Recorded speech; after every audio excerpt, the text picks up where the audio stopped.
Let's get stuck into some more of the day's political developments. Our panel joining me tonight, Sky News host James Morrow and senior reporter Caroline Marcus. Welcome to you both. Let's start with this idea that we shelve out lots of taxpayers' money to mosques around the country. It looks like Labor's going to freeze that $700,000 odd, which is an extraordinary amount of money, to at least one Islamic centre after the coalition pushed them on that yesterday. This is the Taha Community Association in Dandenong, which was one of these mosques that held a commemoration for the slain Khamenei, the Iranian leader. James, why are we dishing out great wads of money to these religious organisations, no matter what the religion is? Why are we giving that outfit in Dandenong $700,000? Well, this raises a whole lot of questions here. You know, we've seen a whole number of Shi'ite Muslim prayer halls, mosques, that sort of thing in the recent days, having days of mourning for the Ayatollah. Now, this is just absolutely shocking to me, and it raises, I think, a number of questions beyond just the funding.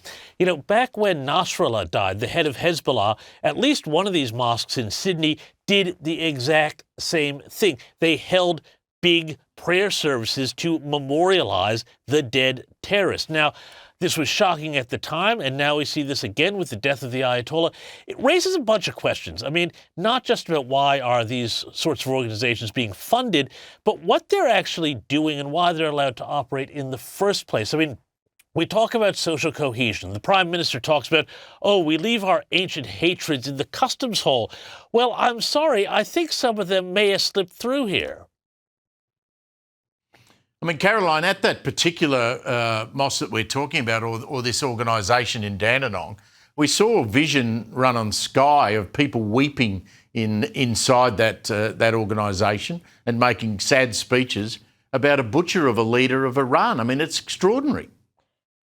It is. Sadly, it doesn't surprise me. James is right. Not only did some of these mosques commemorate the death of Nasrallah, they commemorated the death of Hezbollah fighters and terrorists. There were plenty that I reported on at the time.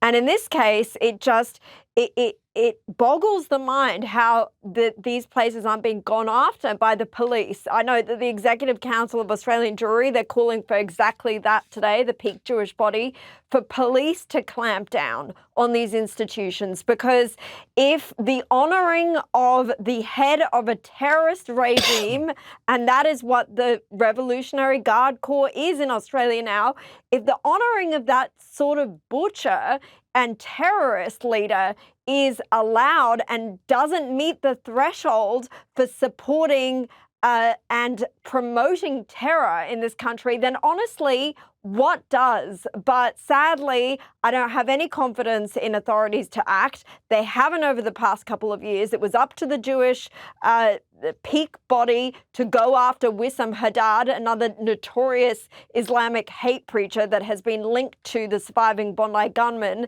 to go after him in a civil court, which finally made orders against him. The police didn't act. So yet again, we're going to hear politicians mealy-mouthed about this issue. Albanese can say what he likes, but if authorities, police don't clamp down on it, we're going to see this time and time again. And James, this is not just limited to the people who turn up at these places to listen to what's going on. They live stream this stuff. So how's that not seen as contravening hate laws when you're sending that stuff out on the internet to anyone who wants to log on and watch it? Well, yeah, I mean, you do get into those sorts of issues there, certainly around the hate speech laws. Now, I mean, there's a lot of sort of ways you can look at the hate speech laws and whether or not that's the best thing to do about this sort of thing is you just drive it underground, because that's all you will wind up doing is if you say you can't do that.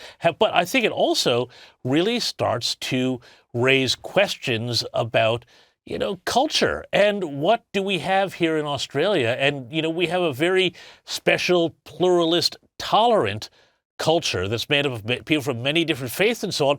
But it's clear that some subsets of some cultures do bring values here that glorify everything that we stand against.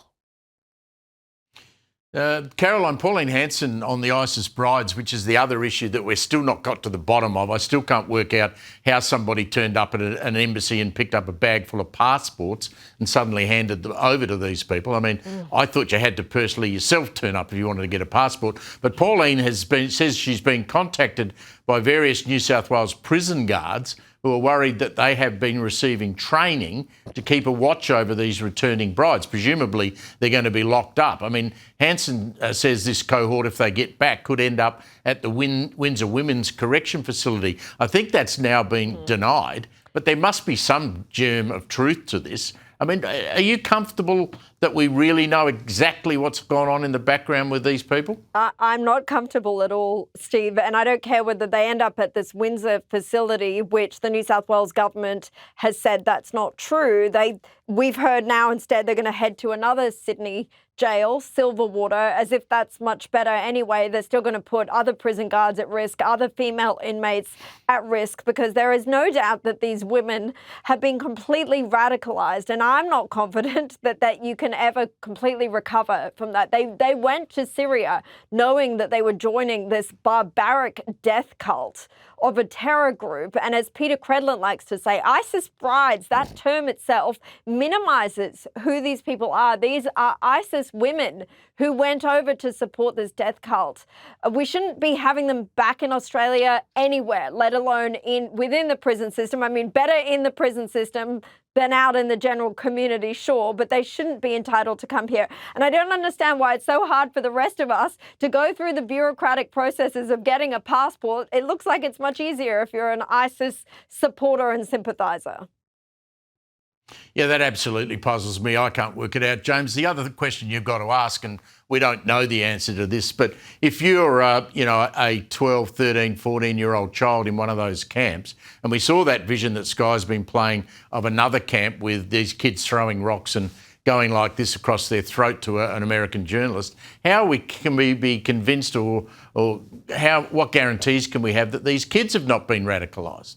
Well, yeah, exactly right. And, there's a lot of misinformation around all of this that comes straight out of the Labor government about this. And one of these things is this whole idea that you have an automatic right to return. Well, it's actually not in the Constitution. There's a lot of claims that it's in the Constitution.